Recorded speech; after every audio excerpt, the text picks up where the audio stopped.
আপনারা যদি নিয়মিত পর্যাপ্ত পানি পান করেন, ঘুমটা যদি ঠিক মতো হয় এবং এর পাশাপাশি যদি হলো যে পুষ্টিকর খাবার তালিকায় থাকে, তাহলে কিন্তু খুব সহজে দীর্ঘদিন আপনি আপনার তারুণ্য ধরে রাখতে পারবেন।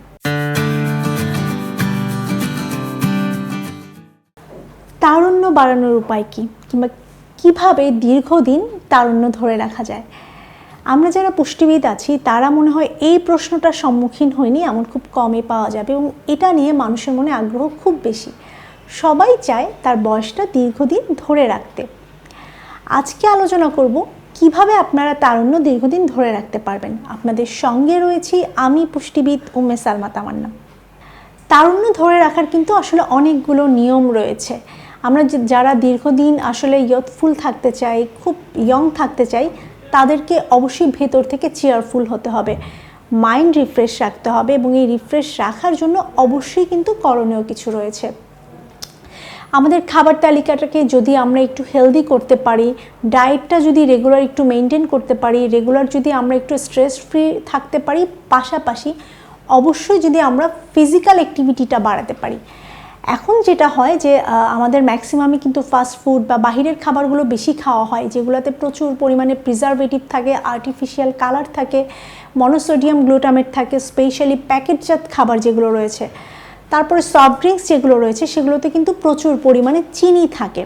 এর পাশাপাশি অনেকে আছে যারা স্মোকিং করেন বা অ্যালকোহল নেন, তাদের কিন্তু খুব সহজে তাদের বয়সের ছাপটা খুব দ্রুত চলে আসে।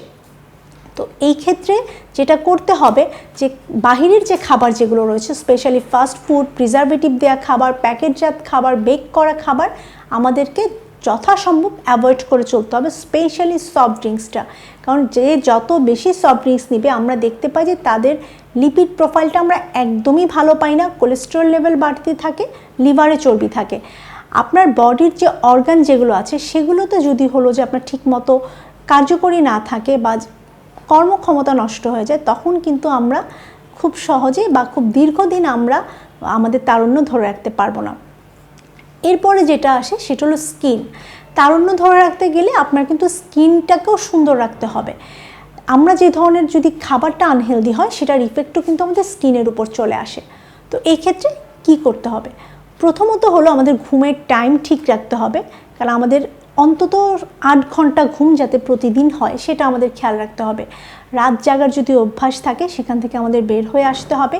আর্লি মর্নিং আমাদের চেষ্টা করতে হবে একটু ঘুম থেকে ওঠার। সকালে ঘুম থেকে উঠে আপনি কিছু খাবার অবশ্যই আপনার খাবার তালিকায় ইনক্লুড করবেন, যেটা দীর্ঘদিন আপনার তারুণ্য ধরে রাখতে সাহায্য করবে। যার মধ্যে অন্যতম হলো আপনার কাঁচা রসুন। আপনি যদি একটু কাঁচা রসুন নিতে পারেন, সেটা যদি আপনি পানি দিয়ে গিলে খেতে পারেন, সেটাও কিন্তু আপনার জন্য বেশ ভালো কাজ করবে। কাঁচা হলুদ হতে পারে, সেটাও আপনি আপনার খাবার তালিকায় রাখতে পারেন। এর পাশাপাশি গ্রিন টি নেওয়া যেতে পারে সকালবেলা। তবে অবশ্যই এক্ষেত্রে শারীরিক অন্য কোনো সমস্যা আছে কিনা সেটা জেনে নিয়ে তারপরে কিন্তু এই রুলসগুলো ফলো করতে হবে। সব ধরনের রোগীরা বা সব রোগের রোগীরা কিন্তু এই রুলসগুলো ফলো করতে পারবেন না, মানে কাঁচা হলুদ, রসুন বা গ্রিন টি সবাই খেতে পারবেন না। এরপরে সকালের নাস্তাটা মাস্ট বি হেলদি রাখতে হবে।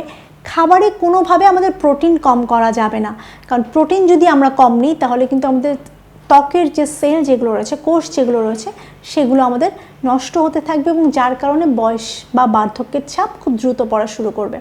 তো প্রোটিনযুক্ত খাবার, যার মধ্যে অবশ্যই ফার্স্ট ক্লাস প্রোটিন যেগুলো রয়েছে, ডিম, মাছ, মাংস, এগুলো রাখতে হবে। কয়েক প্রকারের ডাল আমরা মিক্সড করে রাখতে পারি, সেটার মধ্যেও কিন্তু আমরা প্রোটিনের পাশাপাশি বিভিন্ন ভাইটামিনস, মিনারেলস যেগুলো রয়েছে সেগুলো আমরা পেয়ে যাব। এটাও কিন্তু আমাদের বয়স ধরে রাখতে সাহায্য করবে। বাদাম কিন্তু খুবই গুরুত্বপূর্ণ একটি খাবার আমাদের তারুণ্য ধরে রাখার জন্য, তবে অতিরিক্ত মাত্রায় খাওয়া যাবে না। আপনি চেষ্টা করতে পারেন যে কাঠবাদাম বা হলো যে ওয়ালনাট বা আখরোট যেগুলো আছে এটা আপনার খাবার তালিকায় রাখার জন্য। কাজু বাদামে ক্যালোরি বেশি থাকে, যে কারণে আমরা নিয়মিত এটা খেতে সাজেস্ট করি না। চীনা বাদামও খেতে পারেন, চীনা বাদাম বা দেশি বাদামও ভালো। যদি কাঠবাদাম বা আখরোট খেতে সমস্যা হয় সেক্ষেত্রে চীনা বাদামও আপনি খেতে পারেন। এর পাশাপাশি কোনো দিন হয়তো বাদামটা স্কিপ করে আপনি পামকিন সিড বা চিয়া সিড বা সানফ্লাওয়ার সিড যেগুলো রয়েছে এগুলো রাখতে পারেন।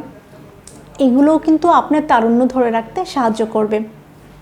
মধুটা কিন্তু খুবই উপকারী একটা খাবার। আপনি সকালে কুসুম গরম পানির সাথে কিংবা গ্রিন টি যখন খাচ্ছেন তখন কিন্তু তার সাথে 1 চামচ মধু খেতে পারেন। এটাও কিন্তু প্রচুর অ্যান্টিঅক্সিডেন্ট সমৃদ্ধ একটা খাবার, যেটা আপনার দীর্ঘদিন আপনার তারুণ্য ধরে রাখতে সাহায্য করবে। তাজা শাকসবজি, ফলমূল, স্পেশালি আপনার পালং শাক যেটা পাওয়া যায়, পালং শাক, তারপর ব্রোকলি, ক্যাপসিকাম, গাজর, টমেটো, এরকম কালারফুল যে শাকসবজিগুলো রয়েছে প্রতিদিন এগুলো আপনার খাবারে রাখার চেষ্টা করুন। পাশাপাশি ভিটামিন ডি রাখার চেষ্টা করতে হবে। টক ফল যেগুলো রয়েছে যেমন আমলকি বা জলপাই যখন পাওয়া যায়, জাম্বুরা যখন পাওয়া যায়, এগুলো রাখতে পারেন। এগুলোও কিন্তু আপনার তারুণ্য ধরে রাখতে সাহায্য করবে। এরপরে আসা যাক এক্সারসাইজ। নিয়মিত চেষ্টা করতে হবে অন্তত 40 থেকে 45 মিনিট আপনার একটু ব্যায়াম করার জন্য, কারণ আপনার ব্যায়াম করলে সেটা আপনার স্ট্যামিনা বাড়াবে। স্ট্যামিনা বাড়ানোর পাশাপাশি কিন্তু আপনি দেখা যাবে যে আপনার স্কিনটাকে সুন্দর রাখতে পারছেন এবং দীর্ঘদিন আপনি ইয়ং থাকতে পারছেন। কারণ আমাদের বয়সের সাথে সাথে কিন্তু স্ট্যামিনা কমে যায় এবং এই স্ট্যামিনা কমার কারণেই কিন্তু আমরা দীর্ঘদিন আমাদের তারুণ্য ধরে রাখতে পারি না।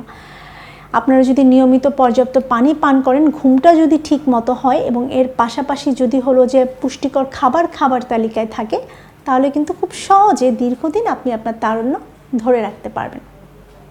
আজকে এই পর্যন্তই। সবাই ভালো থাকবেন, সুস্থ থাকবেন।